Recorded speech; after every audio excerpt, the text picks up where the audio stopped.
pinto.co. Dalam upaya mendukung kelancaran perhelatan PON ke-21 Aceh Sumut 2024, PT PLN Unit Induk Distribusi Aceh menggunakan berbagai inovasi teknologi untuk menjamin ketersediaan listrik optimal di semua arena pertandingan atau venue. General Manager PLN UIT Aceh Mundakir menerapkan beberapa teknologi PLN terbaru untuk menjamin kelancaran suplai listrik selama gelaran PON ke-21. Antara lain teknologi anti kedip, mini SCADA, penggunaan energi terbarukan, serta Aceh Command Center. Teknologi anti kedip menjadi salah satu langkah strategis yang disiapkan. PLN juga memanfaatkan teknologi mini SCADA yang memungkinkan pemantauan real time terhadap konsumsi listrik di venue-venue PON. Teknologi ini tidak hanya memantau beban listrik, tetapi juga memberikan peringatan dini jika ada potensi gangguan. Untuk mendukung energi yang lebih ramah lingkungan, PLN juga memperkenalkan pemanfaatan energi terbarukan dari sistem pembangkit yang ada di Aceh.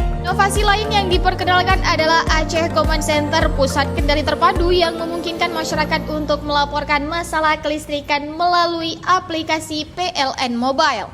Mau tahu berita terupdate tentang Aceh? Baca berita selengkapnya di pinto.co.